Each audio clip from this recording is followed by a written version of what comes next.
Hi everyone, welcome back to our channel. Today we have the privilege of speaking to Santiago Lapausa, economist and partner at JC&A Abogados. Santiago has extensive experience in investment law, and today we will be speaking with him about the upcoming end of the Golden Visa in Spain. So we will be talking about its legacy, final opportunities, and the alternative residency options for non-EU citizens. Thank you, Santiago, for joining us today. It's a pleasure to have you here. Thank you for the invitation. It's a pleasure to be in your lovely place and have a nice chat with you as always. Thank you very much. Right, so let's dive straight into it. Okay, so the Golden Visa coming to an end on the 3rd of April. Can you tell us what the main reasons are for the termination of the Golden Visa? The main reason is the housing problem we have in Spain. This is not only for Spain, most of the countries in Europe do have a similar problem, that there is a lack of properties that people can afford to buy or rent. So the government has decided that it was good to stop this visa program to reduce the price of the properties. So I assume that they have made a good research to take such a decision. The excuse in reality behind this, because if it's only real estate problem, the reason they will just stop the investment in real estate and keep the other investments, but they have decided to cancel the whole program.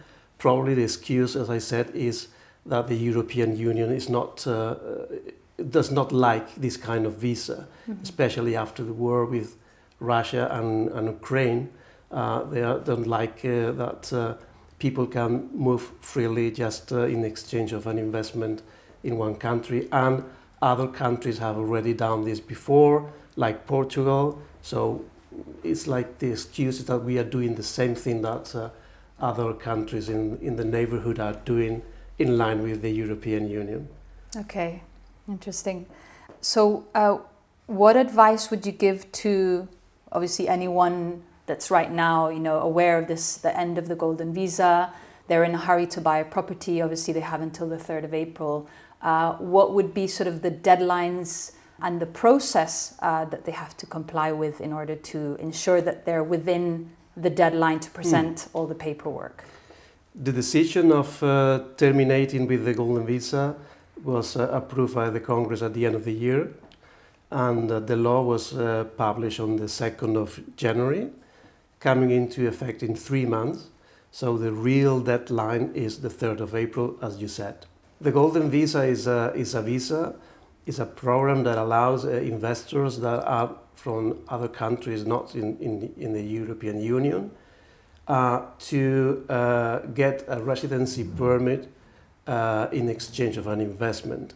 And there are several kinds of investment that people can do. The most popular is the investment on real estate. The applicant must buy a property for at least 500,000 euros. Is the minimum price per applicant. So that means that if a couple buys 50-50 a property of 500,000 euros, none of them can apply because they are under these 500,000 euros. The visa covers not just the applicant, but also the close family, spouses, descendants, underage. So, as I said, the most popular is real estate, but we have a very short period till the 3rd of April. So, unless someone has already found the property, is on the process of buying, this can be still an option. It's important to know that in order to apply, the property must be already registered in the name. It's not enough to buy and have the deed in the notary. The property has to be registered, and a certificate by the land registry has to be provided. Okay, so that's actually a very important point, because obviously there's a process between the signing of the title deed and then however long it takes at the land registry to transfer the ownership to your name. So that must be accounted for as well. So essentially, what would you estimate to be the deadline for someone actually signing the title deed, so they have enough time to obtain the certificate from the land registry? Land registry can take almost a month to be registered, maybe less. Okay. And of course, just getting into a decision to buy a property just for 500,000 euros to get into the program visa is maybe too stressful. No? Mm-hmm. So there are other options, other kind of investments. There's also a possibility that you can apply for the visa if you bought the property since 2013 when the program started. So if you already have a property that you purchased after 2013 and is within this limit of 500,000 euros and you meet all the requirements, you can also apply for the visa. Okay. But there are other investments, as I said, like making a deposit in a Spanish bank account of 1 million euros or investing 1 million euros into a Spanish company. It can be a listed company, but also can be a private company, or investing 2 million euros in treasury bonds. So these are options that have not been used very often because the investment on real estate was the key factor, but they are more easy to achieve and probably a solution for those who have not decided yet to buy a property. In the meantime, before this visa ends, there is an opportunity there. Okay, so for those looking to actually buy the property for 500,000 euros or more, taking into consideration what you said about the land registry, then we would assume that probably they would have to be signing the title deed by the end of February, more or less, or maybe a little bit before, actually. I will say before. To give you enough time to, okay. Mm-hmm. Okay, all right, so that's something very useful for our clients to know. Now, in regards to the other options for obtaining the golden visa, I assume, like with the property, as soon as you end the investment or you withdraw, that deposit into the Spanish bank account or your investment into the company, then your golden visa would be taken away, I assume. Yeah, that is it's compulsory that you have to keep the investment while you are enjoying you are having the visa. So if you buy the property, you have to keep that property or reinvest in another property meeting the same requirements. Also with the bank deposit, you have to keep the money invested while you are enjoying the visa. Okay. Perfect, thank you. What are the implications for existing golden visa holders once the program ends? Does their visa end? Can they continue to have the visa? The government has made this correct, let's say. So in order to give certainty, the applications that are made before the end of the visa, before the 3rd of April, will continue. They will be clear, and if they met the requirements, the applicant may get the visa even after the 3rd of April. And for those who already have a visa, it will be covered by the old law, so they can renew it as long as they keep the investment. Perfect. Existing visas will not be affected. Only no more new visas will be granted after the 3rd of April. Okay. What are other investment or residency options in Spain available to non-EU buyers once the golden visa program ends? Mm-hmm. We have to realize that this visa is for people that are out of Europe. So they are limited by 90 days out of 180 days in a year to stay in one country. So there is already an existing visa, the non-lucrative visa, that will continue.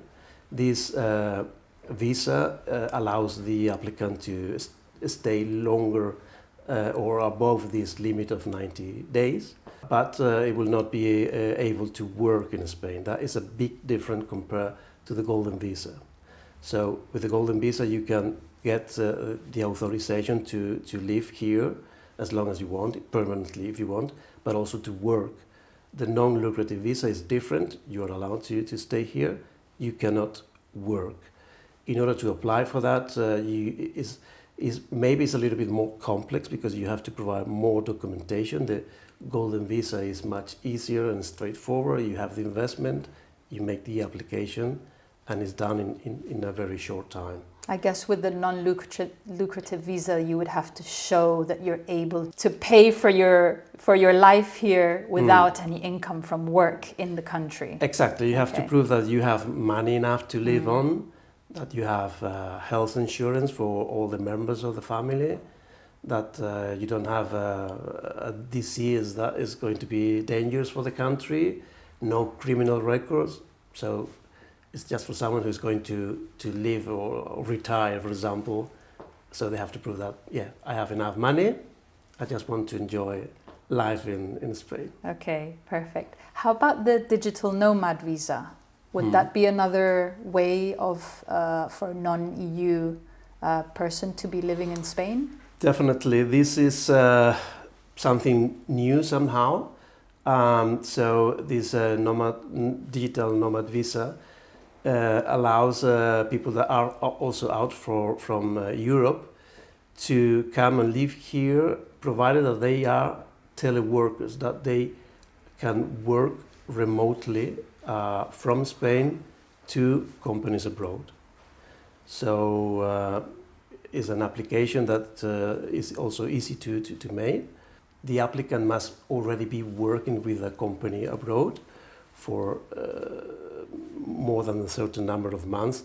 It's not something that it was made on purpose to move here. So it's someone that is already working, has a contract, and has to prove that he's able to work remotely, meaning only using electronic means, computer, internet, things like that. Okay. So that person can relocate to Spain and apply for this visa to live permanently here and work from Spain. They can also work for Spanish companies, but it's limited to 20% of the total income. So it's residual, let's say. Okay. But there's an option. Okay, perfect. Great. Well, thank you very much for explaining all of that. Obviously, you know, if you're looking to invest in a property for 500,000 euros or more, there's a very small window left to do that, but obviously there are other options, like you said. And then beyond the golden visa, obviously there are a couple of other options for non-EU citizens looking to come to Spain. So thank you very much, Santiago. You're it's welcome. Been a pleasure to have you on our channel today. Thank you. And yes, to everyone watching, please subscribe and stay tuned for more video content from us. Thank you.